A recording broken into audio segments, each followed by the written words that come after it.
जब भारत की आज़ादी की बात होती है तो हमारे जहन में अक्सर बड़े बड़े राष्ट्रीय आंदोलन आते हैं, है ना? लेकिन आज़ादी की कहानी असल में कई छोटी छोटी पर बहुत मजबूत लड़ाइयों से मिलकर बनी है, खासकर रियासतों में। तो चलिए आज मेवाड़ की कहानी में गहरे उतरते हैं और देखते हैं कि कैसे एक स्थानीय आंदोलन ने देश के स्वतंत्रता संग्राम में अपनी एक अहम जगह बनाई। तो सवाल ये है कि ब्रिटिश भारत से अलग इन सैकड़ों रियासतों ने अपनी आज़ादी कैसे हासिल की। देखिए, उनकी लड़ाई सिर्फ अंग्रेज़ों से नहीं थी, बल्कि कई बार तो अपने ही शासकों के खिलाफ भी थी।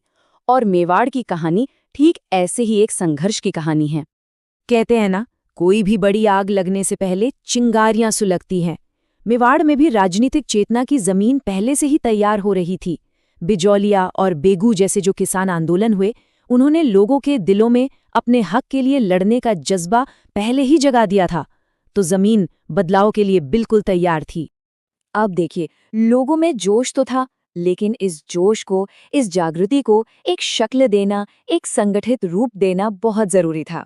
मतलब एक ऐसा संगठन चाहिए था जो लोगों की आवाज बन सके, उनकी मांगों को रियासत के सामने दमदारी से रख सके। और यहीं से कहानी में एक बहुत बड़ा मोड़ आता है। तो इसी जरूरत को पूरा करने के लिए जन्म हुआ मेवाड़ प्रजामंडल का। लेकिन जैसा कि हमेशा होता है, जब भी जनता अपनी आवाज उठाती है, सत्ता को ये चुनौती बिल्कुल रास नहीं आती। तो प्रजामंडल के जन्म के साथ ही उसके दमन का, उसे कुचलने का एक क्रूर दौर भी शुरू हो गया।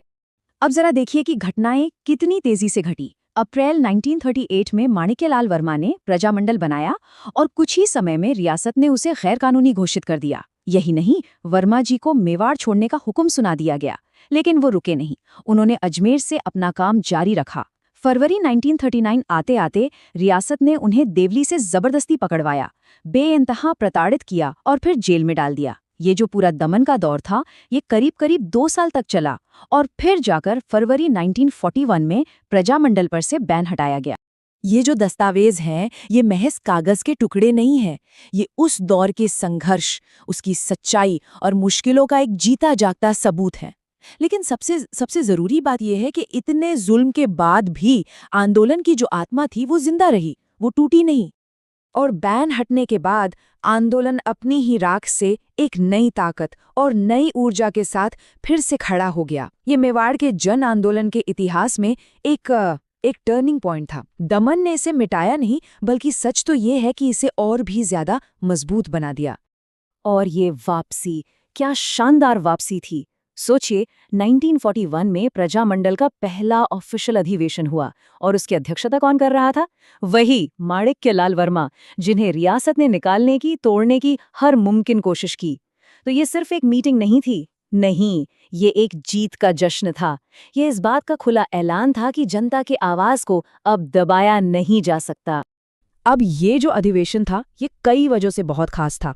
एक तो इसमें आचार्य जे.बी. कृपलानी और विजयलक्ष्मी पंडित जैसे बड़े बड़े राष्ट्रीय नेता शामिल हुए। इससे क्या हुआ? मेवाड़ की लड़ाई को एक नेशनल पहचान मिली।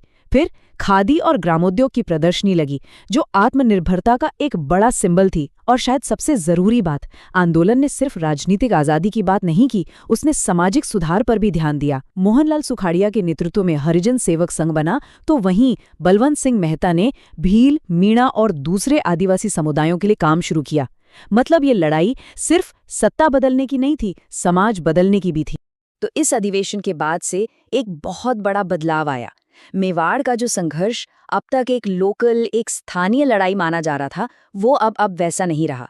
वो पूरे देश में चल रहे आज़ादी के महासंग्राम का एक अहम हिस्सा बन गया। और ये बात तब और साफ हो गई जब पूरे देश में भारत छोड़ो आंदोलन की आग भड़की। यहाँ ये देखना बड़ा दिलचस्प है कि कैसे दोनों संघर्ष बिल्कुल साथ साथ चल रहे थे। एक तरफ अगस्त 1942 में महात्मा गांधी ने भारत छोड़ो का नारा दिया, और दूसरी तरफ मेवाड़ रियासत ने फौरन प्रजामंडल को फिर से गैर कानूनी घोषित कर दिया और उसके सारे बड़े नेताओं को जेल में डाल दिया। इससे एक बात तो शीशे की तरह साफ हो जाती है, मेवाड़ की रियासत भी अब प्रजामंडल को कोई छोटी मोटी स्थानीय ताकत नहीं, बल्कि राष्ट्रीय आंदोलन का ही एक हिस्सा मान रही।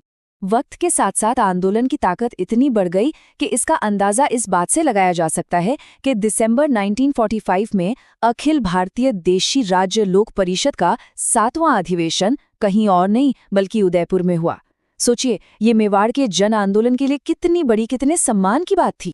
और जरा इस अधिवेशन का स्केल देखिए, एक नंबर है 435। ये क्या है? ये कोई छोटा मोटा आंकड़ा नहीं है। ये उन प्रतिनिधियों की संख्या है जो पूरे भारत की अलग अलग रियासतों से चलकर उदयपुर पहुंचे थे। ये मेवाड़ की धरती पर पूरे देश की रियासतों की एकजुटता का एक जबरदस्त प्रदर्शन था। अब ये समझना भी जरूरी है कि आखिर ये लोक परिषद थी क्या। तो आसान शब्दों में कहें तो ये ब्रिटिश भारत की तमाम रियासतों में चल रहे राजनीतिक आंदोलनों का एक महासंघ, एक फेडरेशन था। और इस ऐतिहासिक सेशन की अध्यक्षता किसने की? पंडित जवाहरलाल नेहरू ने खुद। नेहरू जी के वहां होने का मतलब था कि मेवाड़ का संघर्ष अब नेशनल स्टेज के बिल्कुल सेंटर में आ चुका था। तो अब तक ये आंदोलन एक ऐसी ताकत बन चुका था जिसे नज़रअंदाज करना किसी के लिए भी नामुमकिन था। और यहीं से मेवाड़ की आज़ादी और भारत में उसके शामिल होने की कहानी अपने आखिरी और सबसे निर्णायक दौर में दाखिल होती है। तो चलिए देखते हैं कि ये सब हुआ कैसे, स्टेप बाय स्टेप। सबसे पहले प्रजामंडल ने एक जिम्मेदार सरकार की मांग रखी, मतलब ऐसी सरकार जिसे जनता के नुमाइंदे चलाएं। इतना दबाव बना कि महाराणा को ये मांग कुछ हद तक ही सही पर माननी पड़ी। इसके बाद के मुंशी ने मेवाड़ के लिए एक नया संविधान बनाया और फिर आखिरकार जब देश आज़ाद हुआ तो मेवाड़ भी आज़ाद भारत का हिस्सा बन गया और राजस्थान में उसका विलय हो गया। सोचिए, एक जन आंदोलन ने एक पूरे रियासत का मुकद्दर लिख दिया। तो आखिर में ये कहानी हमारे सामने एक बड़ा सवाल छोड़ जाती है। मेवाड़ की ये कहानी हमें साफ साफ दिखाती है कि कैसे एक छोटे स्थानीय स्तर पर शुरू हुआ संघर्ष भी, अगर उसमें सही नेतृत्व हो और जनता का साथ हो, तो वो सिर्फ अपने इलाके की ही नहीं बल्कि पूरे देश के तकदीर को एक नई शक्ल दे सकता है।